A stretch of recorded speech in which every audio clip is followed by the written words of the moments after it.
avec Candice Roland et évidemment on est à J-1 de la finale. Argentine-Espagne. Oui, avec cette équipe d'Espagne qui se méfie de cette Argentine accrocheuse, pour ne pas dire bagarreuse. Rodri, le capitaine espagnol, lui a la solution pour ne pas tomber dans le piège psychologique des Argentins. Ça fait partie du football. On verra comment le match va tourner. C'est une équipe qui vraiment ne s'avoue jamais vaincue. Mais si le match prend cette tournure, on doit ignorer cela et jouer notre jeu, rester sur notre philosophie. Il ne faut surtout pas tomber dans la provocation.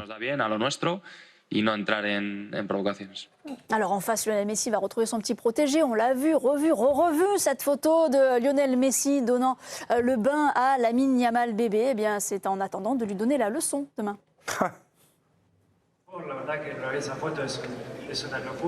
Honnêtement, cette photo de nous deux est incroyable. J'ai pris une photo avec lui alors qu'il était encore un bébé et nous voilà tous les deux aujourd'hui face à face en Coupe du Monde. C'est un immense talent, quelqu'un que j'ai beaucoup suivi parce qu'il joue dans un club que j'aime, le Barça, et je lui souhaite toujours le meilleur. Il fait partie des meilleurs joueurs du monde et il peut accomplir quelque chose d'historique à 19 ans. Mais on va évidemment essayer de l'en empêcher. Ouais, et je tiens à vous le dire, je vais vous révéler un petit secret. On a également une photo de Jérôme Alonso tenant Yohan Ryu bébé. En train de lui donner son bain. Et en fait, là où ça devient vraiment terrible, c'est que Yohan Ryu n'est pas bébé, en fait. Voilà. Jérôme donne le bain à Yohan Ryu. Voilà. Un jour, si vous êtes sage, je vous montrerai l'image de Jérôme Alonso qui donne le bain à Yohan Ryu. Ça peut traumatiser des générations entières. Et d'ailleurs, ça m'a traumatisé. Ouais. La carrière après est partie un peu de vous avez signé à Nantes. Voilà. Derrière, vous étiez tellement trauma. Vous avez signé avec l'Equita. C'est fou. Ça a fait un été très dur. Ouais, ça a fait un été compliqué. Le seul banc où je t'ai vu, Jérôme, c'était au bain-douche. Il faut avoir la référence. Alors, on se replonge dans cette finale. Émilie, bien sûr. Pas simple de trouver un favori, parce que l'Espagne doit avoir la maîtrise et doit être favori des bookmakers, mais en même temps, l'Argentine s'accroche, l'Argentine refuse de perdre, l'Argentine a ce supplément d'âme. Oui, et l'Espagne, en même temps, la communication qu'ils ont là pour dire qu'ils ne veulent pas céder à la pression argentine, je la trouve très juste, parce que c'est ce qu'on a reproché à toutes les équipes, on le reçoit bien. Après, de tous les matchs qu'on a vus de l'Argentine, ils peuvent être menés, et après, en dernière minute, ils t'en claquent deux, et hop, terminé, bonsoir. Donc je pense qu'on verra véritablement, là, sur cette finale, qui est la meilleure équipe du monde, avec deux façons de jouer différentes, avec un collectif différent, parce qu'en Argentine, tout le monde joue pour Messi. Il y a aussi deux histoires différentes à raconter entre la légende de Messi, passée, ou en tout cas en cours d'être passée, la légende en train de s'écrire de Yamal. On aura, malgré tout et malgré mes remords, une superbe finale footballistique. Ah, tu crois? Ah ouais. Je vais y crois qu'on croire, n'aura pas un non beau match, moi. Oh non, pitié. Non, mais... mais d'accord, mais entre le désir et ce qui peut se passer... Attends, Greg, j'ai rien dit. Il va y avoir 6-6. Merci. Ça va être un match sublime. Non, pas du tout. Je pense vraiment que ça va être un match horrible. D'ailleurs, France-Espagne, au-delà du fait de notre déception, c'est pas un beau match de football. C'est un match de maîtrise, c'est un match où t'as l'équipe qui souffrait, l'autre qui l'a baladé. C'est pas un beau match France-Espagne si on est honnête. Et je pense que demain, ça dépend de quel côté tu prends. Oui, mais c'est pas, mais c'est pas un beau match de foot. Oui, bien sûr. Pas parce qu'on l'a perdu, c'est pas un beau match. Point. Et je pense que demain, avec les deux caractéristiques des deux équipes, je suis pas sûr qu'on voit un super match. Ça va être âpre, ça va être collant, ça va être dur, ça va être rugueux. Dans Yohan, il aime quand c'est collant. Rappelez-vous le bain. Arrêtez parce que je vais partir. J'ai l'image. Non mais moi je suis vraiment photo, totalement passionné par cette finale. Je trouve ça. En plus, vous savez mon amour de l'Argentine, l'amour de ce qui se passe autour de Messi, et surtout c'est que là ils ont eu des souvenirs. Mais pendant des décennies, là, tous les matchs, 16e, 8e, quart, demi, je perds mon stylo, tout est bataille, tout est homérique, tout est des scénarios renversants.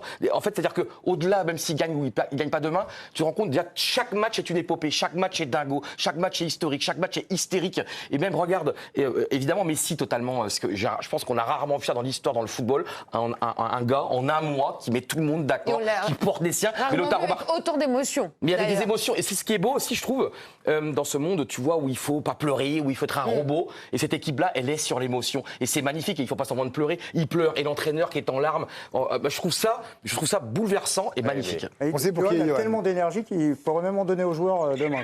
C'est incroyable. Ça va être une finale épique. De toute façon, avant, c'est toujours compliqué. Enfin, moi, ce qui m'intéresse, c'est de voir comment l'Espagne va s'en sortir, parce que personne ne trouve le remède ou l'antidote face à cette équipe. Pas se mettre à 11 derrière, visiblement. Ouais, c'est pas la meilleure tactique, effectivement.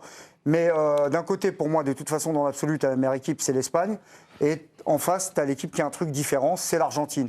Et le truc différent, c'est pas seulement Messi, c'est aussi un mental hors norme de tout le collectif argentin. Donc je trouve que c'est vraiment une belle finale pour ma part et je suis très intéressé par ce qui va se passer. On en parlera longtemps demain, 3 heures d'émission pour vous faire tout ça, le débrief des Bleus. Voilà. On passerait peut-être. On se fait à 18-21. Moi, je serai sur la plage en Bretagne.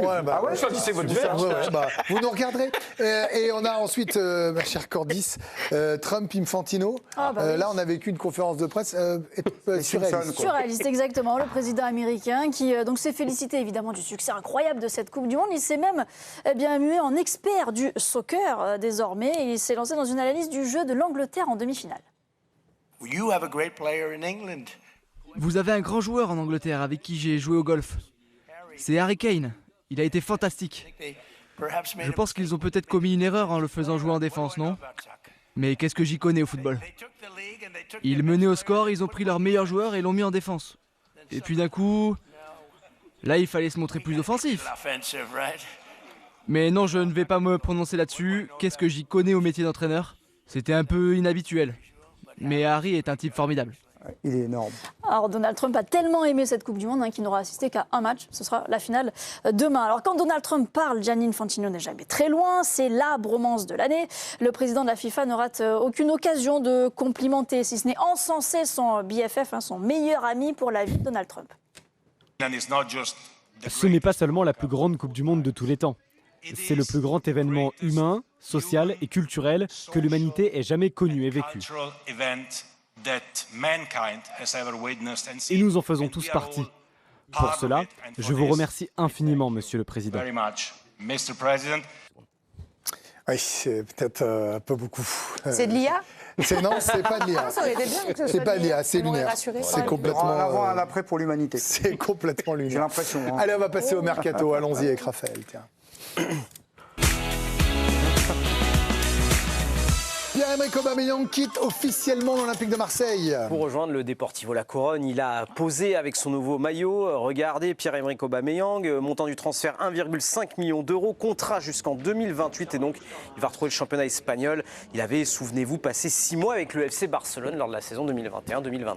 Et Milan s'intéresse à Pierre-Emile Højbjerg. Oui, donc après plusieurs départs actés, donc celui de Pierre-Emerick Aubameyang, Højbjerg figure parmi les joueurs qui sont invités à partir et selon le confrère de la Sky Italia, l'AC Milan étudierait sa piste. Son profil plaît à Ruben Amorim qui a donné son feu vert à ses dirigeants et l'OM espère récupérer 15 millions d'euros. Voilà. Højbjerg à 15 millions d'euros du côté du Milan AC, ce sera un petit miracle. En plus, il y a aussi son salaire. Il ne faut jamais oublier parce que c'est pareil pour Aubameyang, même s'il est parti pour un 5. Beaucoup d'argent. Hein. Il y a surtout, ça allège la masse salariale, ce qui est presque le plus. Vous êtes surpris pour Højbjerg qui s'en aille ? Ah oui. Non, mais surtout qu'il. Après, l'AC Milan n'est plus du tout l'AC Milan, on l'a dit 1000 fois. Une saison catastrophique, surtout une fin de saison catastrophique. Il n'y a pas d'Europe, il n'y a rien. Donc c'est quand même, au bout du compte, c'est un joueur qui n'est plus ce qu'il était avec un club qui n'est plus ce qu'il est du tout. Bon. Donc, sort tous les joueurs à 400-500 000 euros, quoi. Ouais, c'est des joueurs qui ont des gros salaires, c'est-à-dire 400 000 euros par mois, ça veut dire 800 000 chargés, ça veut dire. C'est 10 millions d'euros par an. 10 millions d'euros par an, ça fait deux en l'espace de 24 heures. Enfin, attends, mais il n'est pas parti encore, Højbjerg. Oui, c'est d'une piste. Et puis le PSG accélère au niveau du mercato. Oui, alors on vous le rappelle, l'arrivée de Lucas Digne va provoquer le repositionnement de Lucas Hernandez en défenseur central. Beraldo va filer au milieu de terrain. Alors concernant Marnès Akliouche, les positions de Paris et Monaco se sont sensiblement rapprochées ces derniers jours. Son retour devrait permettre de finaliser l'opération. À l'instar de Diomandé, une autre priorité estivale, le Monégasque s'est déjà entendu avec Paris pour un contrat de 5 ans. Il y a un autre dossier brûlant à gérer, c'est celui de Bradley Barcola qui échangera avec ses dirigeants, lui aussi à son retour de la Coupe du Monde. Je vous rappelle que les discussions autour de la prolongation ont été mises en stand-by pendant la Coupe du Monde. Le PSG valorise Barcola à hauteur de 150 millions d'euros, donc il reste attentif au marché. Et la piste menant à Ferran Torres, le Barcelonais, reste toujours d'actualité. Ça va faire un gros chantier du côté du Paris Saint-Germain avec de nouveaux visages à découvrir sans doute l'année prochaine.